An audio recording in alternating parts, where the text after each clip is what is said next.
Welcome to the CWC Podcast with your host, David Selby, Justin Reed, and Andy Horton. Welcome to the CWC Podcast, the home for the latest news, rumors, interviews around the sport of chuckwagon racing. I'm your host, David Selby.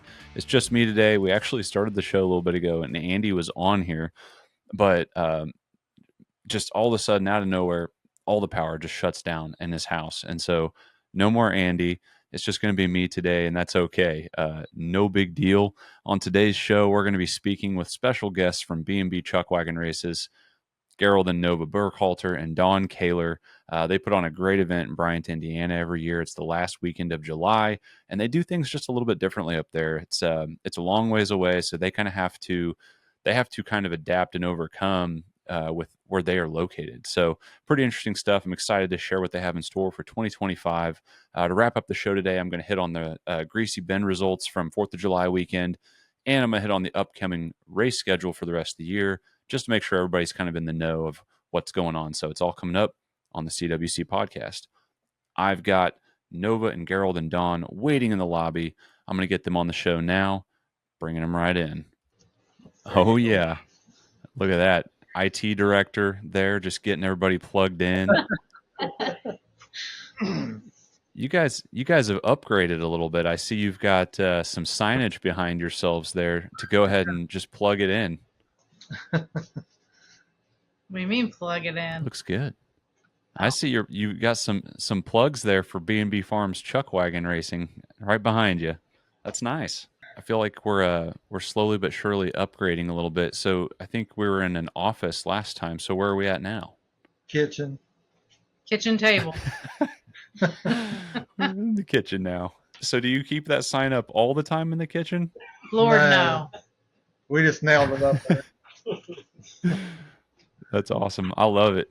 Well, I guess for viewers that don't know, looking from left to right, we've got Dawn, we've got Nova, and we've got Gerald joining us today.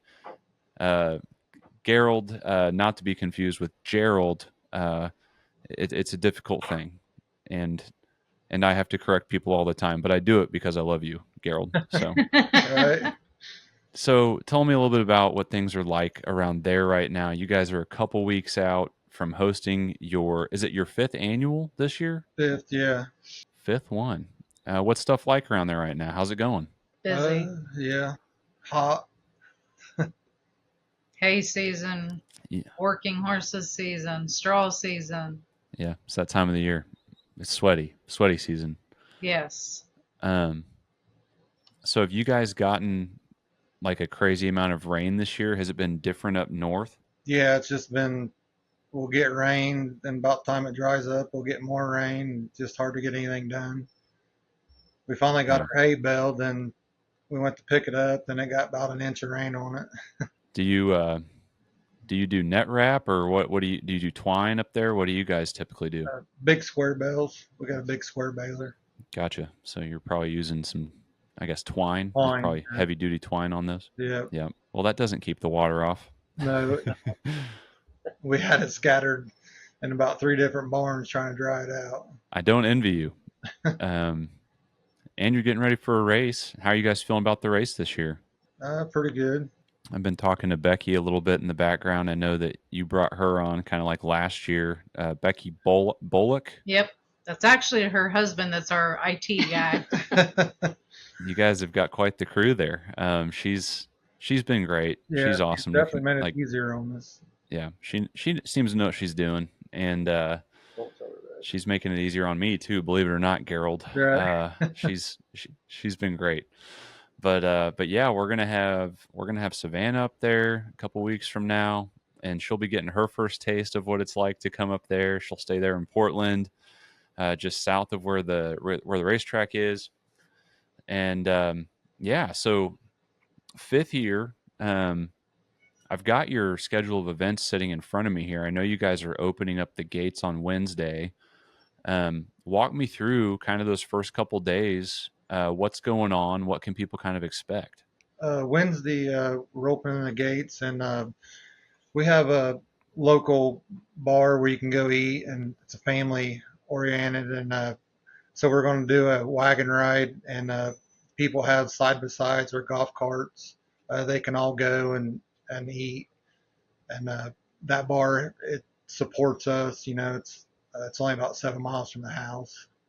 So we're doing that Wednesday for supper. Okay. That'll be a good little ride then. And you said wagons, golf carts, or side-by-sides only. So it's not, Yeah. this is not a horseback deal. This No. is 7 miles of. Yeah, it's the wagons. And we just kind of trying to do something to fit everybody in that comes.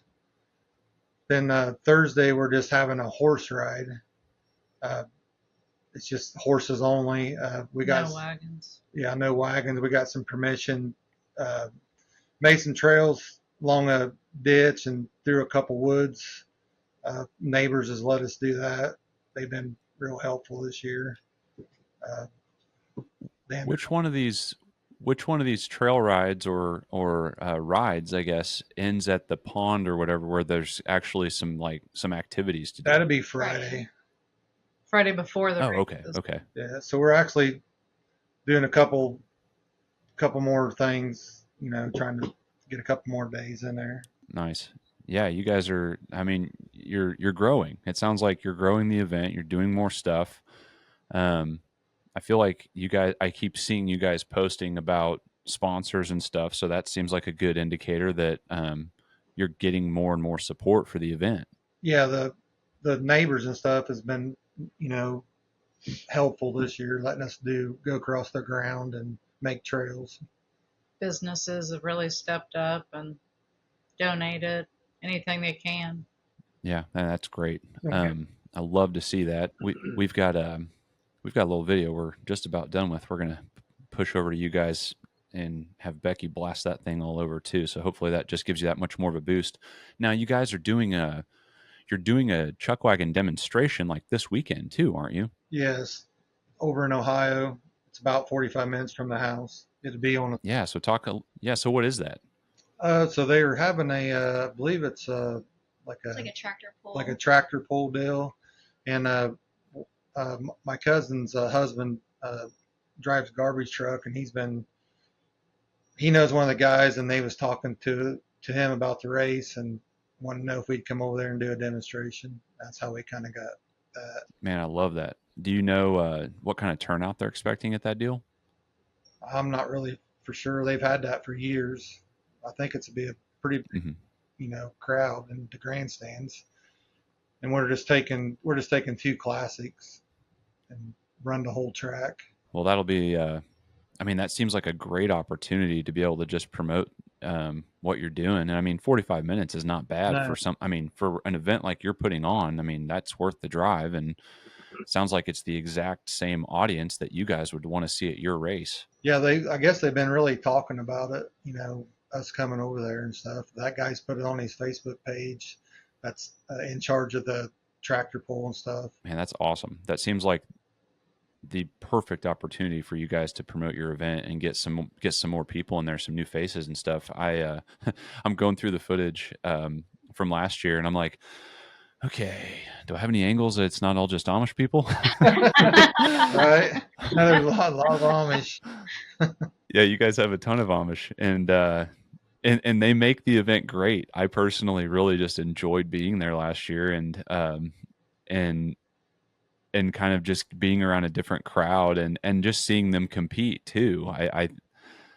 I wish we could get more Amish people into the sport, period, because they are fun to watch. They don't hold anything back at all. You got 7-8-year-old kids out there running that pony like crazy. Yeah, and unlike Nova, if they fall out and they roll around a little bit, they don't let go of the reins. B, they don't get hurt because apparently their diet allows them to just take whatever kind of beating and just be fine. Speaking of, how are you, Nova? And are you going to be in a wagon coming up here? I'm doing great. Yes, I plan on being in my buckboard and my land rush. Doing it all over again.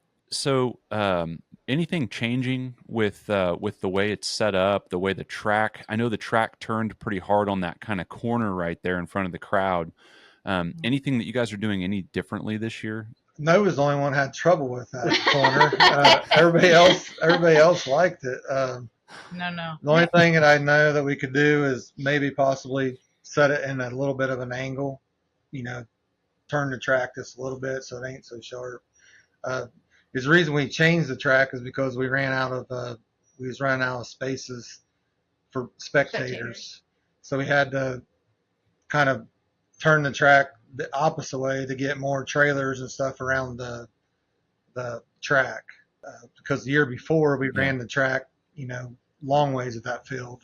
And I always kind of like. And go ahead. I said I always like to have the start line and the finish line kind of in front of the grandstands. I think it makes a better race. Yeah, that's what I was going to just say. I was like, just thinking about the way you guys set up your track is so unique.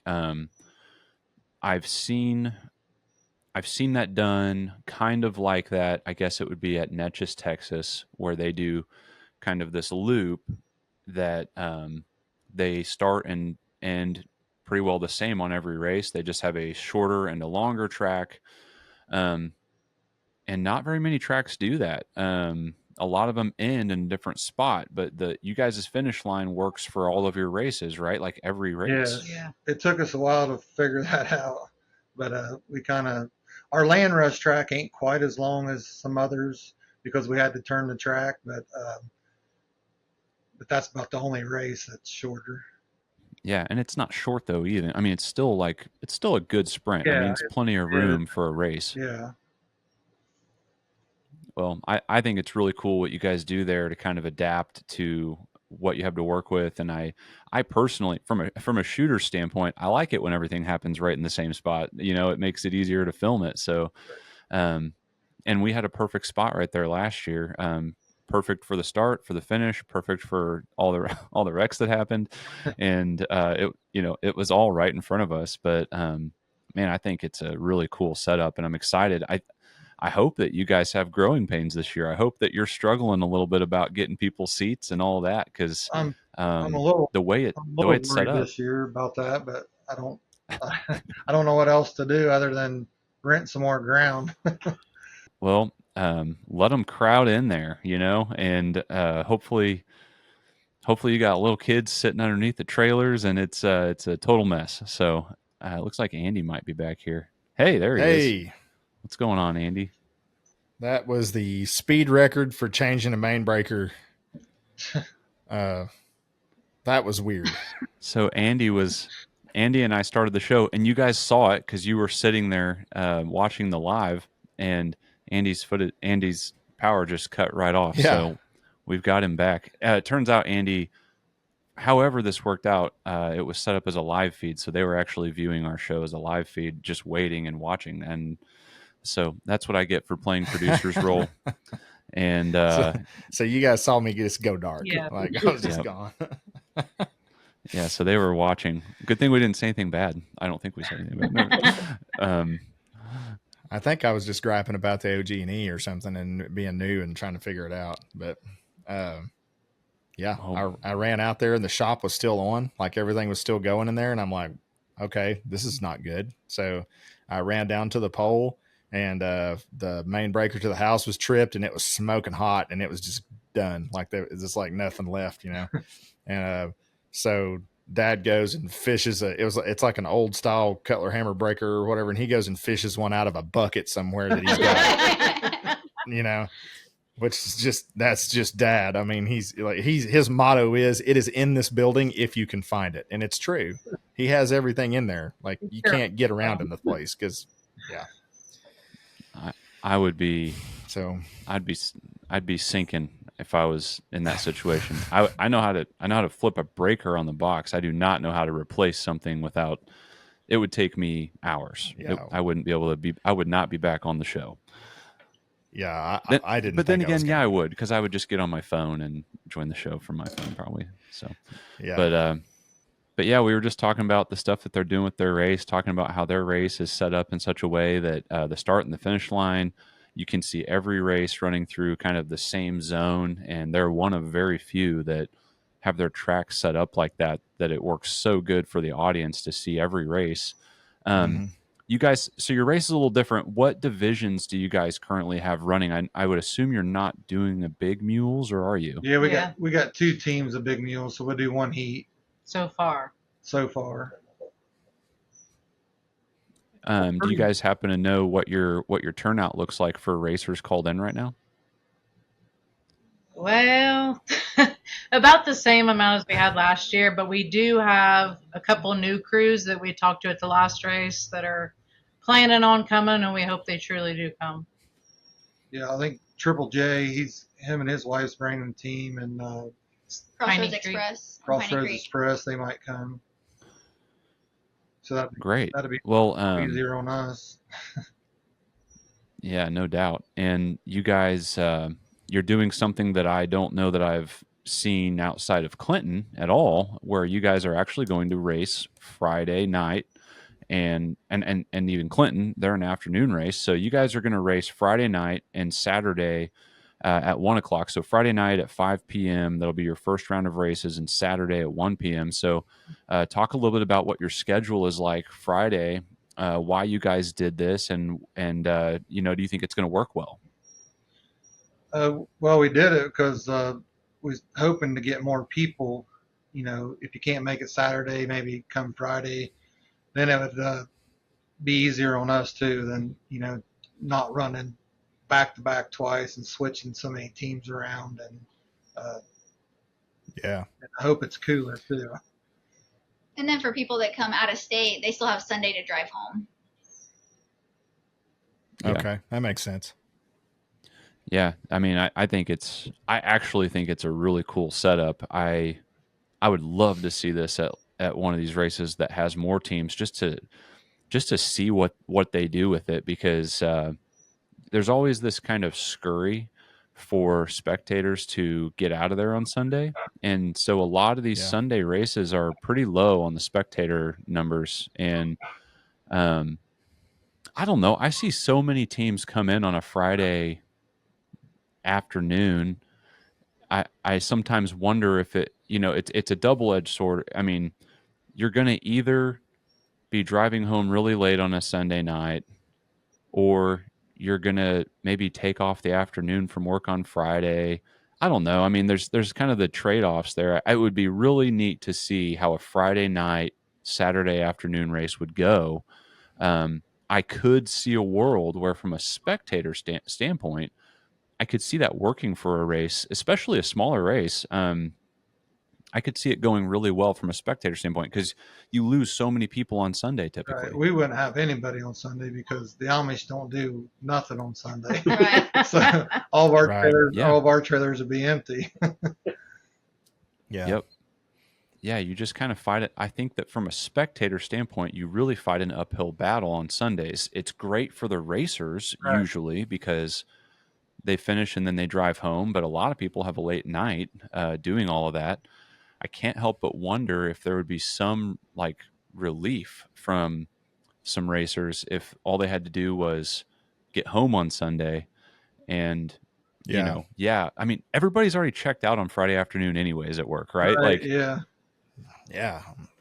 So I think it's an interesting take, and I think it's really cool that you guys are doing a Friday evening race, and I think it's going to go well, and I think that it's going to be good for your spectators too. So hopefully that helps you guys too, because you're selling a Friday night now and not just a Saturday ticket, which I don't know how I couldn't tell you how the structure was on your ticket sales, but hopefully that's an opportunity for you guys to get people in there on a Friday night. Yeah, and we have a thing up here, Swiss Days, by us the same weekend.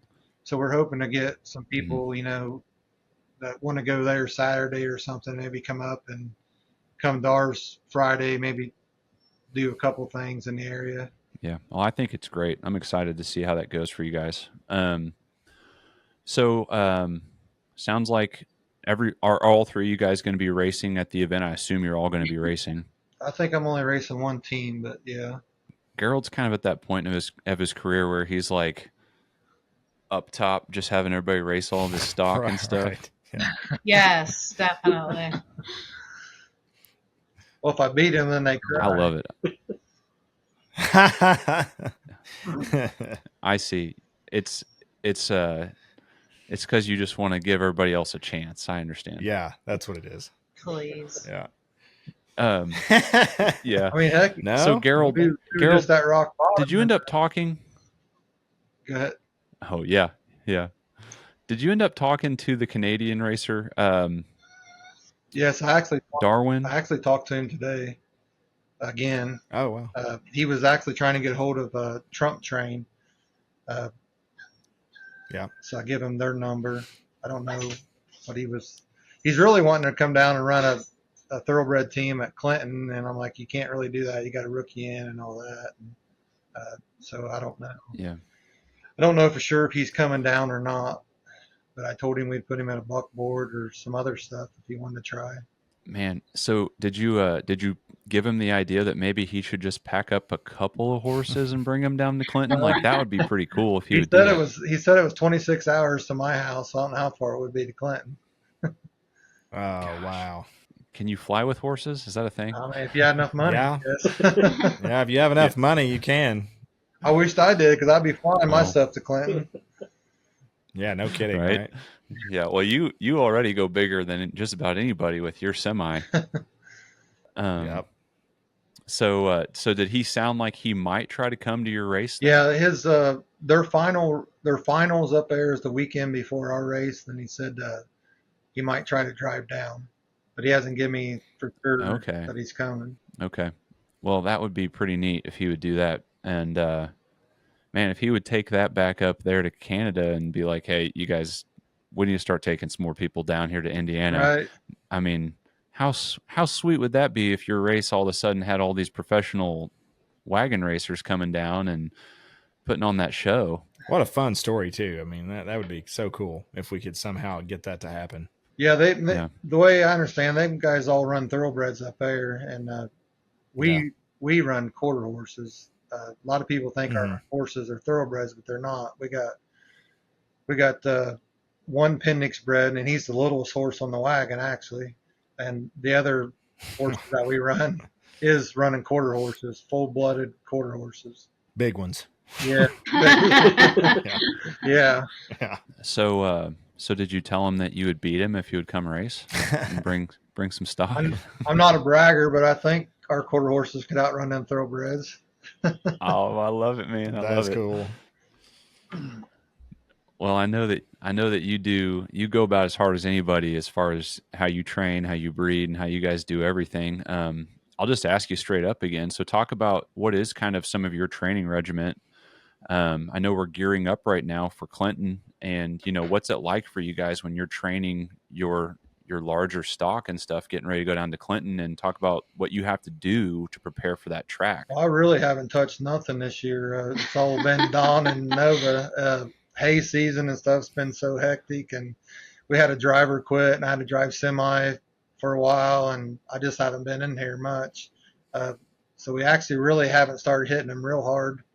We did get them hooked to the sled Sunday for the first time. You'd have to ask these guys how they're doing.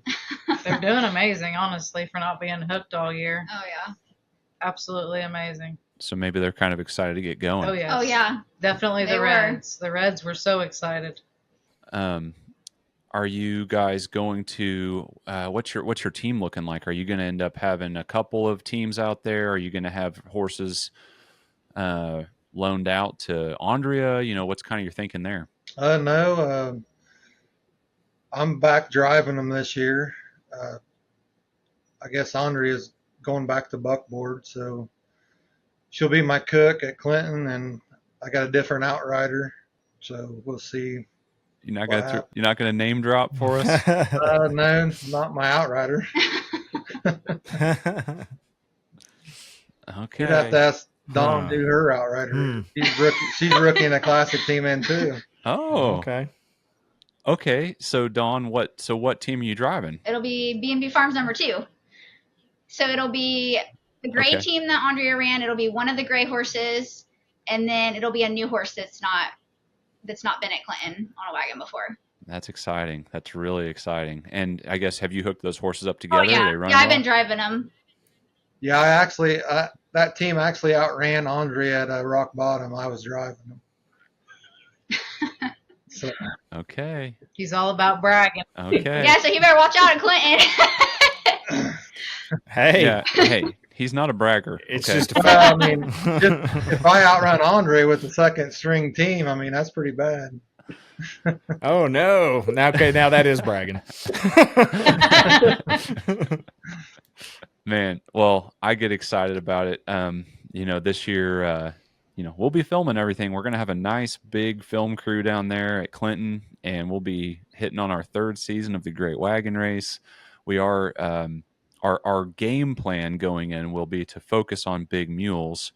Are you going to run a big mule team over there at all, or have any of your stock in the big mules? Oh yeah, we got a team. We have a team of mules will be in big mules. Bar D Chicken Ranch Okay. runs them.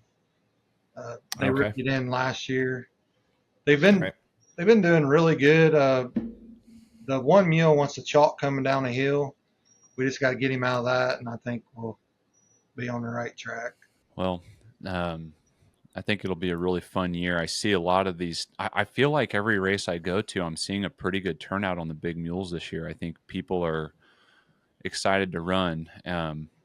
I would assume that probably doesn't have anything to do with me telling everybody we're going to be filming in that division Right. for the most part. But I do think that I'm seeing people out there. I was talking to Perry Murdoch the other day, and he's losing all kinds of weight. Says he has to catch up to Mark Ward, Right. and he said Mark Ward told him he has to lose weight so that their mules can pull him a little faster. So I thought that was funny. Yeah. Getting down But to yeah, fighting I weight, he think- said. But down to Yeah. fighting weight. Yeah. Yep. It's going to be a fun year to see what happens in that division, and it's heating up, as I would say. And yeah, I think you guys are. I'm assuming you're going to go to the race the next weekend at Glen, Mississippi. Yeah, too, we aren't are. you? It's just going to be us three. Everybody else can't go, so we're kind of limited on teams that we can take. But I think we're taking one classic, 2 buckboards, and a land rush and a big mule team. Well, that's still a lot of teams, and that's still a lot to travel with. And I'll be there. I'll be on the microphone, so you guys can critique how that goes. That'll be my first time doing that, and we'll have Savannah there. We'll have Andy there. We'll have a good crew there. I think that's going to be a fun first time race for those guys. And it sounds like the more people I talk to, the more I hear people are trying to travel and catch that one. So that will be your official last stop before Clinton this year. Yes. Right on. Well, just to kind of finish up you guys' schedule here, it looks like Friday, the gates are open at 8, 10 a.m., trail ride.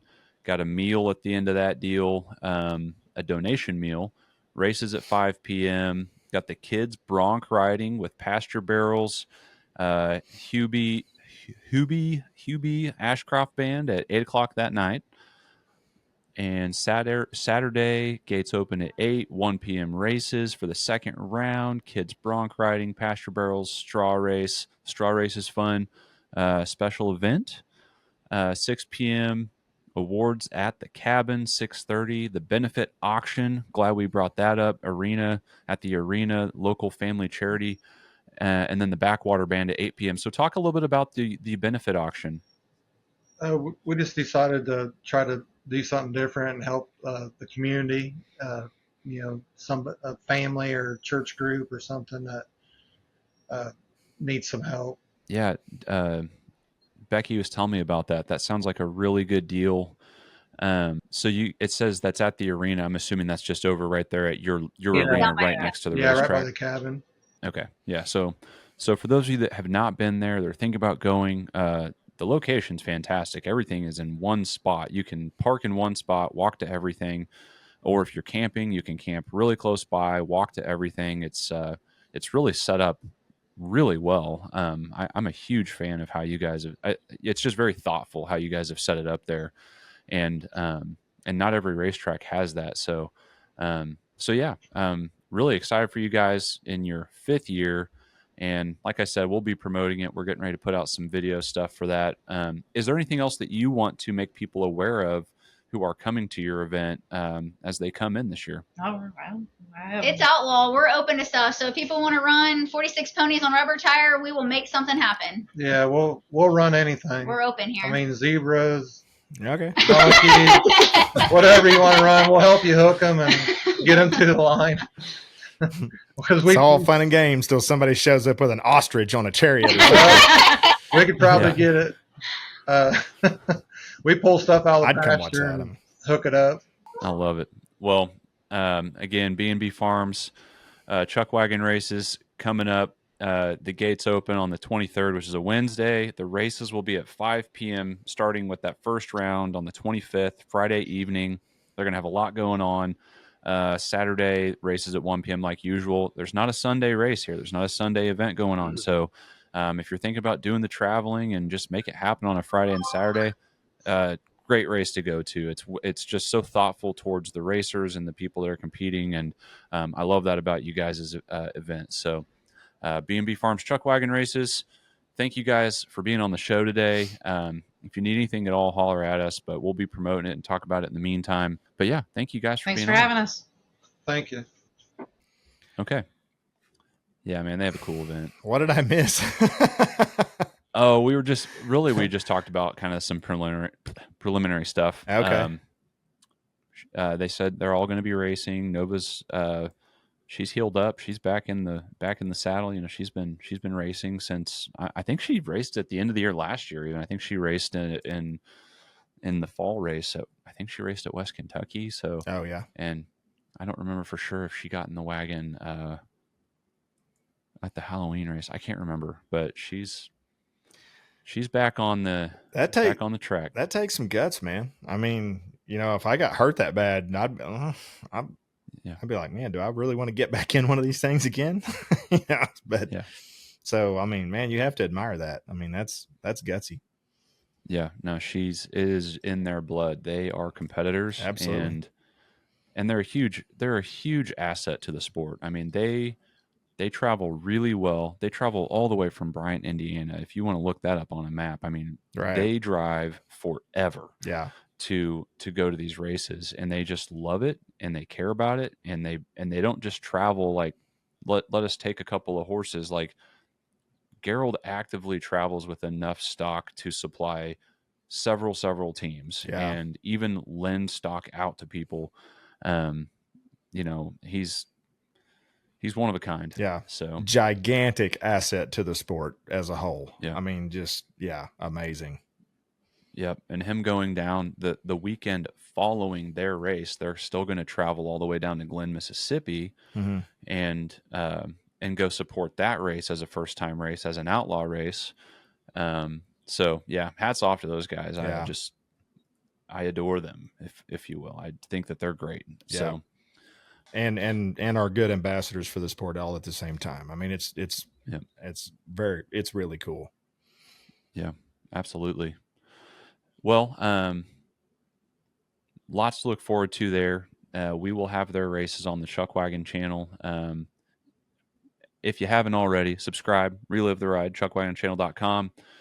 We have, by the time this gets up on, I assume we'll have this up on Thursday, we should have both race days from 11 Point Showdown up on the website, chuckwagonchannel.com, or on the app, mobile app, download Android or Apple. And $11 a month, $99 a year if you want to save 25% on the year. And we'll have Baker Spain. That'll be the next thing for us to get on there. So stay tuned as we're working through those things. We're kind of starting to hit our stride on our editing. So thanks to Savannah, she's been doing awesome. She brings another gear to what we do. And so let's hit on Greasy Bend here real quick. I want to get the results out there. They were racing over 4th of July weekend, and wouldn't you know it, they didn't have rain for like the first race of the year. You are kidding me. Yeah, as far as I know, they didn't have any rain. And wow. And so it would have been a smaller race because I know that's a little bit harder time for everybody to travel. But do you have your show notes in front of you there? I do. I've got them. All right. Well, I'm going to just kick it off here and jump through the youth, and then I'll let you pick it up on a couple of divisions after youth here. So the results: Youth Outriders 8 and under. Third place, Jagger Pennington, 1062. Second place, Tulsa Nutt, 979. First place, Clayton Whitworth with a 924. Smoking. Fast. Youth Outriders 9-14. Third place, Micah Stamps at 8.70. Second place, Austin Pruitt, 8.32. And first place, Callie Hart, 8.25. Man, it just gets a little faster.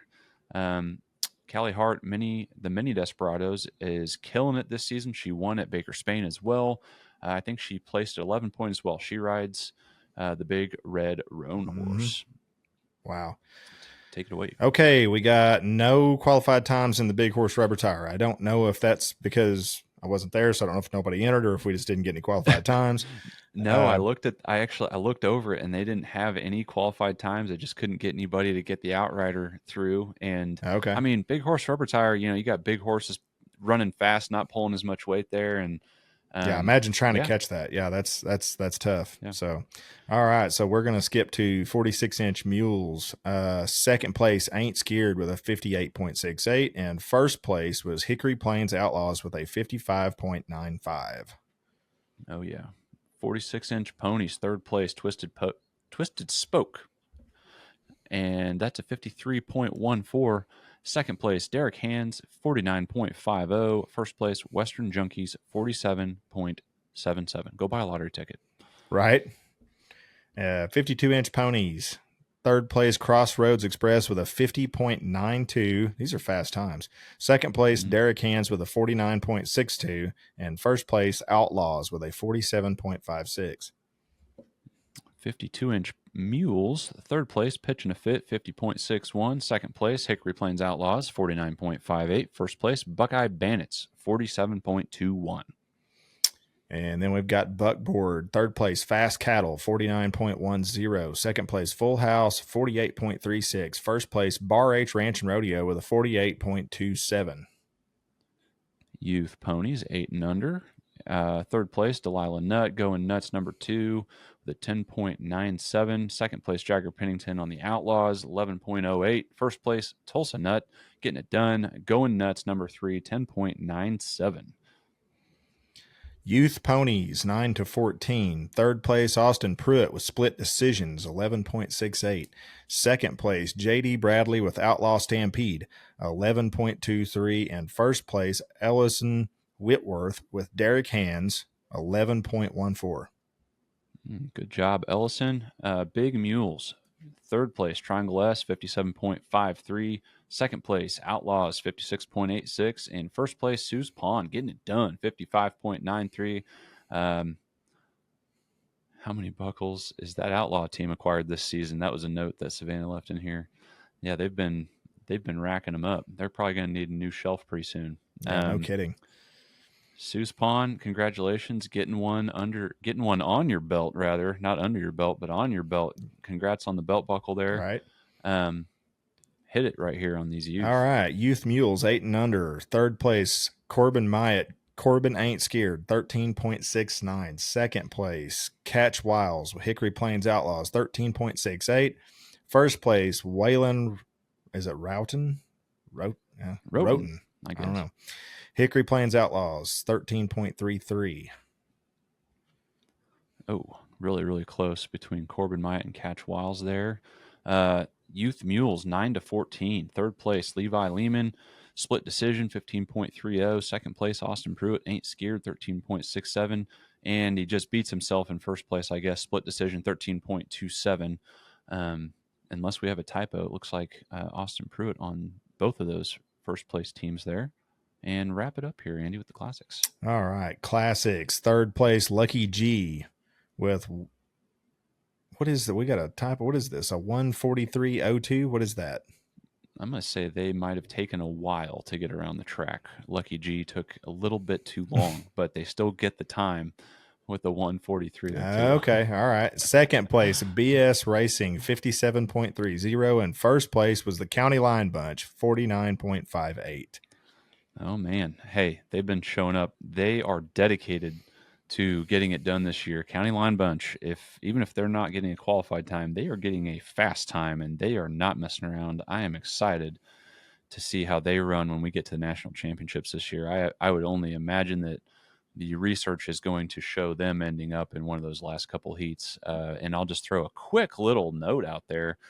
Don't forget that we will have Selection Sunday ahead of the national championships again this year. I assume it'll probably be on a Sunday or selection day, whatever we want to call that. We haven't quite got that nailed down for what day that will be, but we will be promoting it, letting you know about it, and we'll just go a little bit bigger and better when we get to it this year. So, all right, I'm going to jump in real quick here, and I'm going to hit on the rest of the events that we've got in front of us this year that are on our calendar, on our radar at least. Coming up here right in front of us, we've got the Rats race down there at Camden, Arkansas, Rats Entertainment Park, July 18th through the 20th. That'll be most easier standard Saturday, Sunday race. The following weekend will be B&B Farms, who we just spoke to today, up at Bryant, Indiana, July 26th and 27th. It's 25th, 26th. I need to fix that on the website. August 2nd and 3rd, Reggie Little Outlaw Race, Little Creek Farm out there at Glen, Mississippi. I will be announcing that race. Andy will be flying. We will be doing fun things at that race. We are traveling for that one. It's going to be a good time. Yep. And then that's the last stop before we head on down to Clinton. And as you all know, that's a full 8-9 day event. For those of you that soak it all up, we'll be there all week shooting Great Wagon Race Season 3 on the Barrow F Ranch in Clinton, Arkansas. October, let's see, we're going to have a rescheduled race right there in September, and I'll make sure I give you the right dates. We will have Loretta Lynn's on the 13th and 14th of September. Mm-hmm. And then in Dardanelle, Arkansas, we've got the Branded by Christ race, and I think that they run that on Saturday, Sunday, the 20th and 21st. And then we get into October. We've got things cooling down. We hit October 3rd through the 5th, West Kentucky Chuckwagon Races. Chuckwagon Races at McChristian. Thanks, Clay. McChristian. Yeah, Clay got me all messed up. McChristian Ranch, Murray, Kentucky. It's a fun race. And then we're going to take a few weeks off, and we're going to end the year with the first ever Outlaw Nation Chuckwagon race in Hamburg, Arkansas. And I am expecting that will be a huge turnout. So I've talked to Chase Outlaw and his wife, Nicole, and they are working hard. They are making developments. They are doing everything they can do to make sure they're ready for a very big crowd down there on the ranch. So that's going to be a good one. So that's what the year looks like. And I mean, just looking at it, there's a lot of wagon racing that's yet to happen. So yeah, get excited. Yeah, we are in full swing now. We're in the thick of it. Yeah, and we got a long ways to go. I mean, I'm just sitting here reading off a November date. Yeah, no kidding. Yeah. Oh. So I'm excited. We're going to be shooting a lot of races, putting a lot of content on the Chuckwagon channel, and the sport's just growing, man. It's growing. I don't know what the numbers are on the association right now, but they're bigger than they've ever been. That's what we've got for today. We are going to wrap things up. Thanks for watching. Thanks for supporting what we do. Without you all coming and watching and subscribing like you do at the Chuckwagon channel, we cannot do this. So thank you for letting us live our dream, and we're excited to see you out there on the track.